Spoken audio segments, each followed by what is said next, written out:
you ready?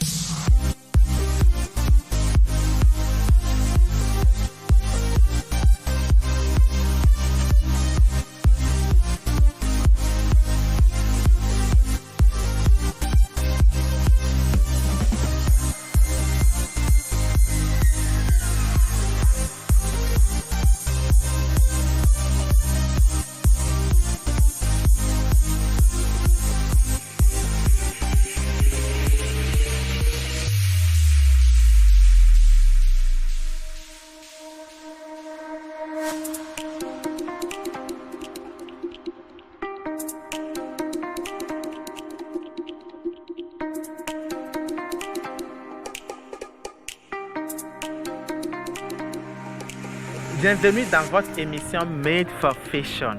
Nous sommes actuellement à Cotonou dans le cadre de la première édition du FIPAT, le Festival international du pain tissé. Et présentement, nous sommes à Amazon. Nous allons aller découvrir le fondateur du FIPAT, M. Lolo Andoche, un créateur qui a fait plus de 30 ans de carrière et qui a décidé d'organiser un festival pour faire la promotion du pain tissé. Le Bénin est un pays producteur de coton.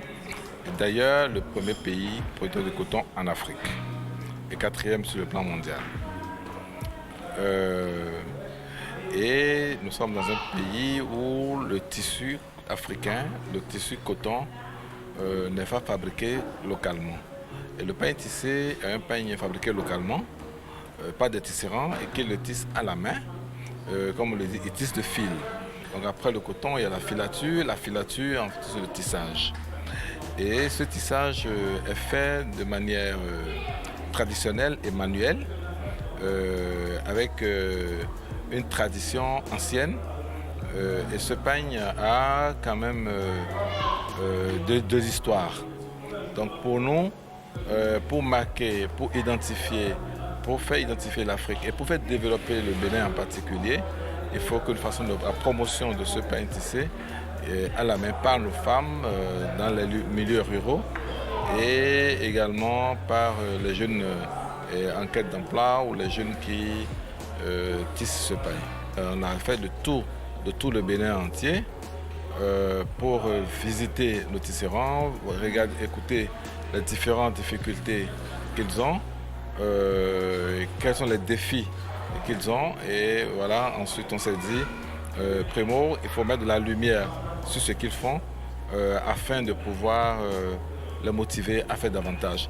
Et ça permet de créer le besoin dans la population, de créer le besoin du port du pain tissé. Et ainsi, ça va développer ce pain. Et ce métier va connaître vraiment de la valeur. La première édition du FIPAT a un programme vraiment très alléchant. On a vu des ateliers de formation, des talk shows et plusieurs défilés. Le premier défilé d'ailleurs a eu lieu à la piscine de l'hôtel Azalaï. On a vu plusieurs créateurs qui sont venus d'un peu partout, du Bénin, du Togo, du Tchad et de toute l'Afrique.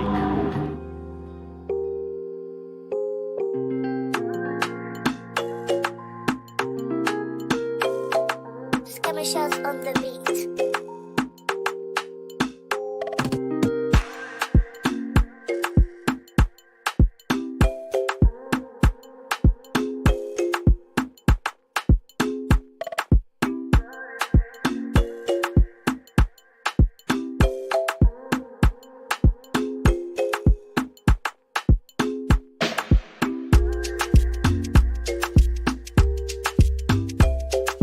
Purchase your tracks today.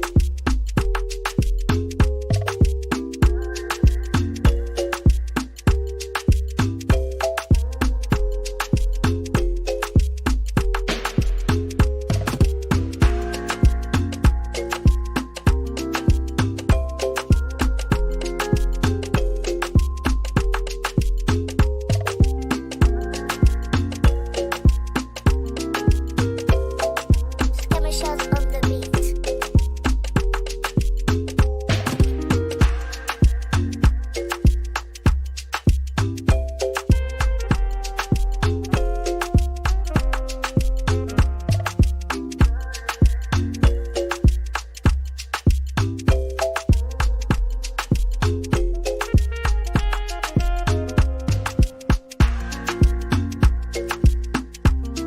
Le pain tissé, c'est un produit artisanal. Est-ce que ça fait profiter vraiment à l'économie africaine? Pour l'économie béninoise, donc, on dira que le pain tissé tel que vous voyez là, c'est encore à l'étape artisanale, mais c'est que l'artisanat est donc une première phase de l'industrie. C'est comme une industrialisation de nos secteurs de l'habillement.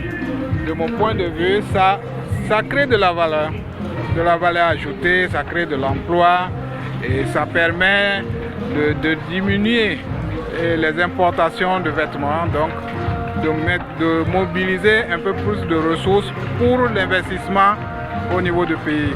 Donc en quelque sorte, ça renforce la résilience du pays en matière économique. C'est une matière première que nos ancêtres utilisaient et tout, c'était ça notre vêtement. Donc c'est vraiment bien de remettre en valeur, de retourner aux sources et d'améliorer la qualité du produit pour que ça devienne un produit universel, parce que c'est du coton, le coton est cultivé chez nous et c'est agréable à porter et j'avoue qu'il y a eu beaucoup d'évolutions, beaucoup d'améliorations au niveau du travail du pain tissé. Donc c'est vraiment bien qu'on puisse en parler, qu'on puisse réveiller les gens à ce que nous avons, à nos richesses culturelles et qu'on puisse porter des choses qui sont fabriquées chez nous également. Est-ce qu'on garde le pain tissé avec sa valeur traditionnelle d'antan, ce qui a été porté par nos rois et qui est sauvegardé dans les palais, par exemple à Abomey ou dans les campules du Bénin, ou est-ce qu'on va à une industrialisation à grande échelle pour satisfaire la demande, la forte demande en ce qui concerne le pain tissé. Mais entre donc ces deux questions-là, il y a aussi la question de la qualité, du label. Et je crois quand même que c'est ça qu'il faut sauvegarder. Mais pour continuer toujours par opiner autour de cette question-là, il est important que les acteurs se mettent ensemble. Dans certains pays, il y a ce qu'on appelle les interprofessions qui travaillent à ce que les acteurs puissent trouver leur répondant. J'ai suggéré quand même que les acteurs au Bénin du pain tissé, tous ceux qui sont dans les familles d'acteurs sur toute la chaîne, peuvent se mettre en association déjà pour sauvegarder, pour défendre donc le label là. Et pourquoi pas aller vers une indication protégée, déposée par exemple à l'OAPI, comme ça se fait dans certains pays. Je sais par exemple qu'en Côte d'Ivoire, il y a certains produits même de tissu qui ont été déposés comme indication géographique protégée. On peut le faire aussi pour le pain tissé du Bénin. Aujourd'hui, il y a plusieurs types de pain tissé au Bénin. Donc il faut que les acteurs et les gouvernants, les pouvoirs publics puissent s'entendre pour répertorier tout ce que nous avons comme pain tissé aujourd'hui et voir autour de quel pain tissé nous pouvons faire ce travail-là. Parce que lorsque vous allez vers une indication géographique protégée, lorsque vous allez au-delà donc de cette labellisation, c'est qu'il y a de fortes chances que ce produit-là puisse avoir de beaux jours devant lui. Vous êtes impatient de voir tous ces beaux mannequins défiler ce soir pour valoriser le pain tissé. C'est tout de suite.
J'espère que ce numéro spécialement tourné à Cotonou, dans le cadre de la première édition du FIPAT, vous aura plu. Je vous donne rendez-vous très prochainement dans votre émission Made for Fashion.